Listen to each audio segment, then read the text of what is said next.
खुलुमबाय दिनै जोंहा नोलोबारि बियाब बाथौ गौथुम बियो खुंगा 33थि बोसोरसालिया जुथुम्माखौ दिनै बे बियाबनिनो सिङाव थानाय बे 3 नम्बर माजुलि जोंहा बे गामियावहा दिनै बेखौहाय खुंफुंदों लोगोसेयैनो बाथौ सान बेखौबो बिथांमोना बेवहाय खुंफादों बे हाबाफारिया माबोरैयै बेसेबां समायनायै जाफुंखो जों बेखौ मोनथिनो थाखाय सिगांग्रोयै लोगो हमदों जोंहा बे रायदाव आफादनि जोंहा दैदेनगिरि बिथांमोन दङ सिगांग्रो नोंनि सिनायथिखौ एसे खुलुमबाय आंनि मुङा परनेश्वर खाख्लारि आं बे गामिनिनो जितु मेम्बार हिसाबै दानानै जादों दा बेवहाय आं सानो जोंनि बे बानजाय आफादनि जितु दानानै जानायजों जों दुखु खस्थ' दंब्लाबो जों देग्लाय 33 मायथाइनि बोसोरसालियाखौ जितु जों थिसननाय हिसाबै जों खुंबाय बेयाव जों जादों जायाखै जों जेबो मिथियाखै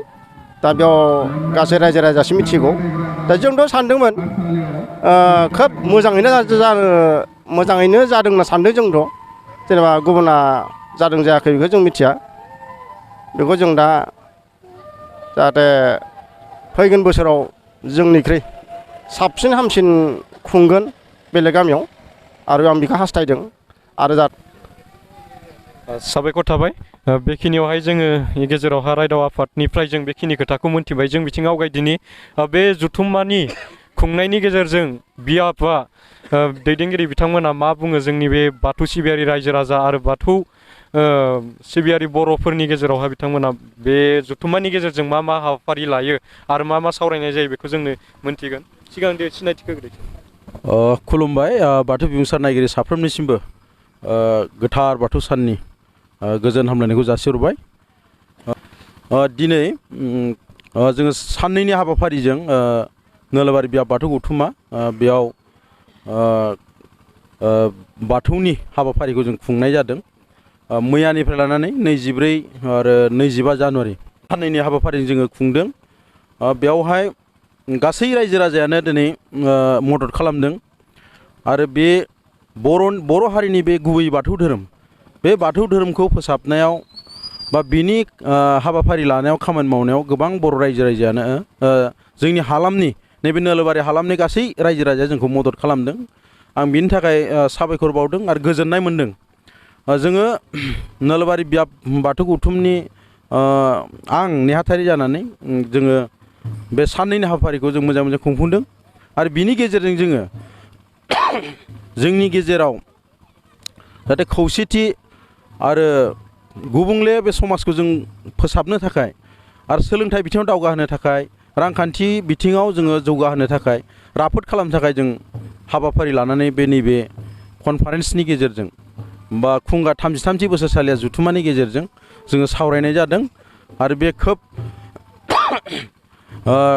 गोबां आलासिफोर फुंखा सुबुं बाहागो लानायनि गेजेरजों जों बेखौ मोजाङै मोजां जों मावफुंनो हादों आरो बेबायदिनो फैबाय थानाय समाव आरो जोङो बेबायदिनो हाबाफारि लाबाय थाबावगोन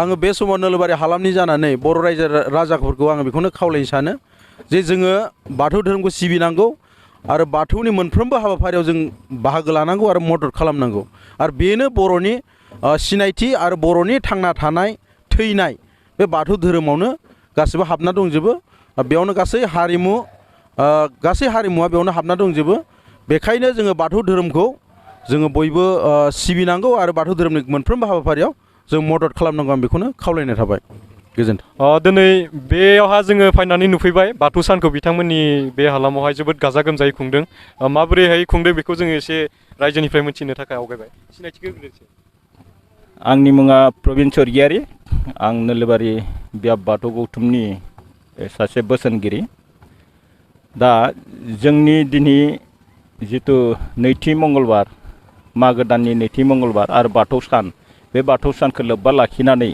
मैयानिफ्राय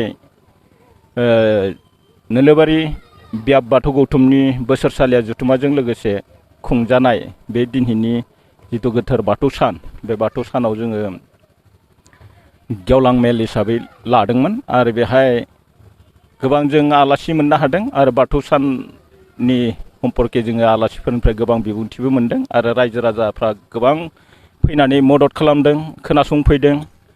जोंनि हालामनि गासैबो 24 गामिनि सुबुंफ्रा फैजोबदों, फैनानै आरो खोनासंफैदों। आरो बेनि गेजेरजों जों बाथौ सान फालिनाया जोबोद गाजा गोमजा जादों। मोसानाय आरो मेथाइ खननाय बेफोरबो जोबोद गाजा गोमजा जादों। आरो जोङो बेनिफ्राय मिथिनो हायो जोंनि ओनसोलनि बाथौ सिबियारिफ्रा एबा बाथौ सिबियारि बर'फ्रा जे मोनसे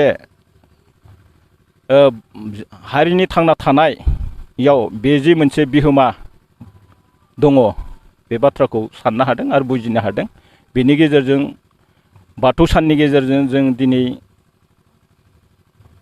सरकारजों स्वीकृति मोननाय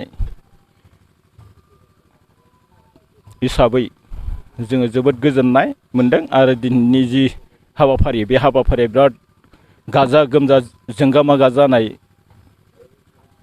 जादों। आरो बेखौ जोङो आफादनि जानानै जोबोद गोजोननाय मोनदों। दा जों बयबो गासै सिबियारिफ्रा, बाथौ सिबियारिफ्राल' नङा, गासै बर' हारियानो बे नैथि मंगलबार बाथौ गोथार बाथौ सानखौ जाहाथे सिबिनायाव उन जानाङा, जों बयबो सिबिनांगौ, बेखौ आं खावलायदों। आरो बेखिनिखौनो बुंनानै गासै साफ्रोमनिसिमबो गोजोननायखौ बावहरबाय। आरो लोगोसे बाथौ बिबुंसार नायगिरिफोरनिसिमबो आंनि खुलुमनायखौ जासिहरबाय। गोजोन्थों। साबायखर थाबाय। इथिङाव बेबायदिनि जोङो दिनै बेवहाय गोबां दैदेनगिरि बिथांमोना बाहागो लाफैदों। सारा बेयाव बाहागो लानानै माबोरै मोनदों बेखौ एसे फोरमायनो नामा? गोजोननाय। सिगांग्रो आं बाथौ बिबुंसार नायगिरिफोरनिसिम खुलुमनाय जासिहरनाय जाबाय। दिनै बे गोथार बाथौ साननि बे प्रग्रामाव आंबो फैनानै खोब गोजोननाय मोनबाय। बेवहाय जोंनि बाथौ धोरोमनि माखासे माबाफोरखौ जों मोजाङै नुनो मोनबाय। बेवहाय जोंहा बे बाथौ सान फालिनायजों लोगोसे जों बेवहाय रोजाबनाय, मोसानाय, बे उन्दै उन्दै गथ'फोर मोसानायफोरखौ जों मोजां बहुद नुनो मोनबाय। आरो बेयाव आं गोसोखौ खोब गोजोननाय मोनबाय। आरो जोंनि गथ'फ्रा खोब मोजां मोजां मोसानो रोंबाय। आरो बेवहाय लोगोसे मेथाइफोरबो खननो खोब मोजां रोंनाय नुदों। आरो माखासे गथ'फोरानो जेनेबा सेरजा दामनाय, सिफुं दामनायफोरखौ आं खोब मोजां मोनबाय। आरो बे प्रग्रामाव फैनानै आं बेखौ नुनानै गोजोननाय मोनबाय। आं बेखिनिखौनो बुंनानै फोजोबथ'नाय जाबाय।